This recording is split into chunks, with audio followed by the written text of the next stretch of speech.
So my first experience of Stanford was on visit day. I missed the shuttle bus that was supposed to carry us on campus, and I had to walk all the way down Palm Drive.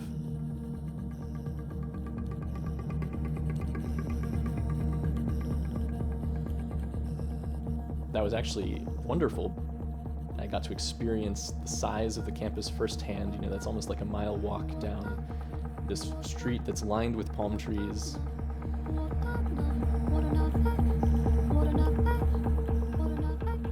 You eventually arrive at the Oval. It's beautiful. You walk around and it's stunning.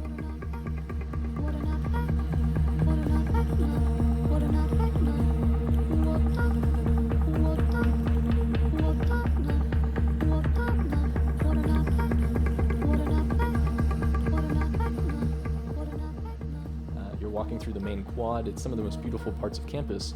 The architecture is incredible. It has this sort of uniformity as well as this extremely large openness.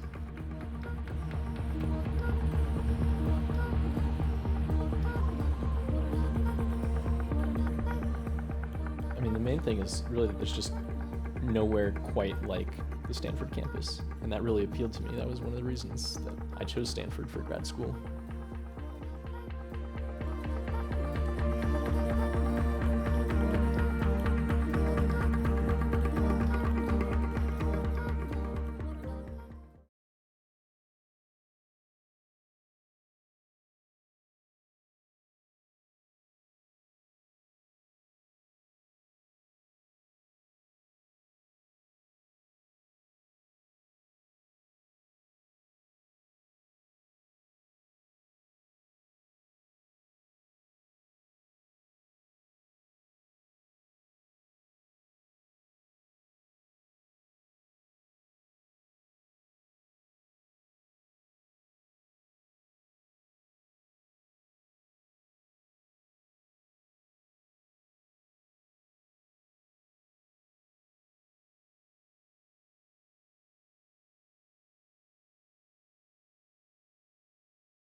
But one of the things that struck me was along that walk, you can see, back behind the main quad and the church and everything, there's this big hill and there's this giant radio antenna on top of this hill. And I was like, oh, yes, I'm definitely going to check that out. And so I looked on Google Maps to see where it was. And between interviews with professors, I basically ran up that hill to the top to see the dish. And that was one of the best ideas that I had that visit, because it gave me a complete overview of the bay. I mean, you can see San Francisco on one side, you can see San Jose on the other, you can see the bridges, the other side of the bay, Hoover Tower. So it really sort of helped the geography to settle in and help me see where I was, in this beautiful space. And of course, this was in February, it had been raining, everything was green and lush. And then, of course, I flew back to Austin, and it was the middle of winter, and it was freezing cold, and I was like, yes, I'm definitely going to Stanford. I might actually just edit that. That It's just, great. that'll be That might be the interview. That was Yeah. great. Thank you. Let's see. So can you just walk me through your academic journey? Start with kind of your chemical engineering, disillusionment there, the switch to physics and aerospace. This might be another thing I could use instead, but the other one is very visual. So Yeah, well, that's the thing. I tried to focus on the visuals, I but really appreciate that. yeah. Yeah, so coming out of high school, I didn't know exactly what I wanted to do. I had taken AP chemistry. I was really good at chemistry. I was like, oh, okay. I kind of knew I wanted to do engineering, so naturally I applied for chemical engineering, but you don't really know what that major is about until you're well into it, a couple of years into it. And so sure enough, a couple of years into it, I figured out what the major was about and realized that it really just wasn't for me. I didn't actually have any interest in working in a chemical plant. It just seemed like kind of a dull space. And the other thing I was really interested in was aerospace engineering. I've always been fascinated with space exploration. And I took some astronomy classes as an elective, even while I was just a chemical engineering student. And I got more and more into it over time, and eventually decided, you know what, I need to pivot. I don't want to go into a chemical plant after I graduate, so I need to, have some other credentials. I was so far along in chemical engineering, I didn't want to throw that away, so I decided to double major in something, but I wasn't allowed to double major in chemical and aerospace engineering. So I looked for other options, and one thing that I found was that there's this physics degree at University of Texas where you can take aerospace engineering classes. And so I jumped into that. So I actually double majored in chemical engineering and physics so that I could study aerospace engineering. And then when I was applying for grad schools, all of the programs I was applying to were aerospace engineering programs. Well, all of them except for Stanford, where I applied for mechanical engineering because I was really interested in this problem of electric propulsion for spacecraft, which really means sort of plasma physics. And it happens that the mechanical engineering department here has the plasma physics, plasma propulsion laboratory. Is there anything else you want in that area? No, I think we're good on that. Cool. Thank you. Let's see.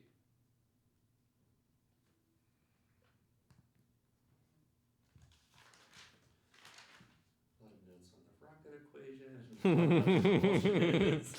Yep. Yeah, that was a little tangent.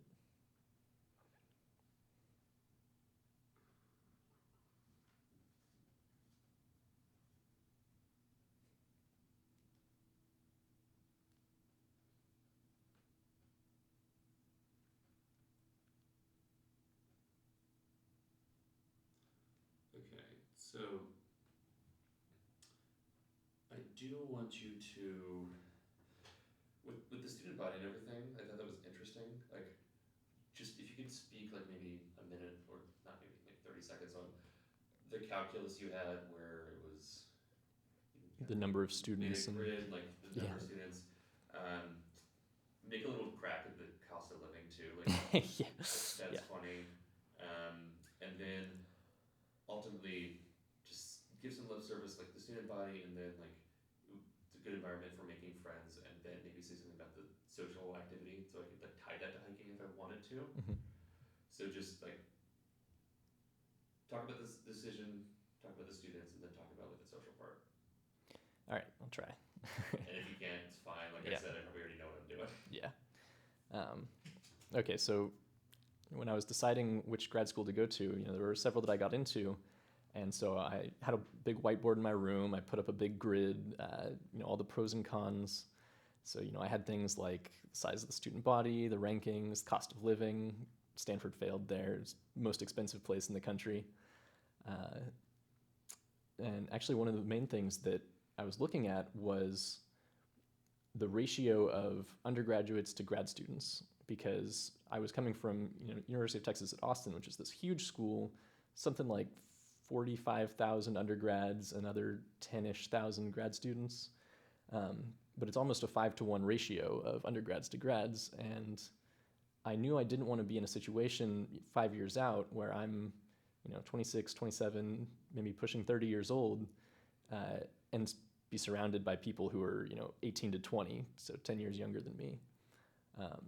And one of the things that really attracted me to Stanford was that it has roughly a 50-50 grad student to undergrad distribution. And that meant that there's a lot more emphasis on the grad students. So when I got here, there's a lot of programs, a lot of events to encourage grad students to make more friends, to meet other people. So as a grad student at Stanford, you really feel like the university cares about you, whereas at a lot of other universities, the grad students are sort of an afterthought. They're just sort of there to work in a lab and get stuff done and help pay the bills. They're more of a resource and less of a, I don't know what word to finish that off with, but at Stanford, you really feel like a person that the university cares about. And, it was really helpful for meeting friends because they set up a lot of events for grad students. There'd be things like, department happy hours, T&T every week at Raines. Lots of lunch events, lots of big parties. The Raines Halloween party was one of my favorites. I've been to almost every year. And then the big grad formal in May, which is also a huge event. Yeah, cool. Cool. All right, I think we're good. Good deal.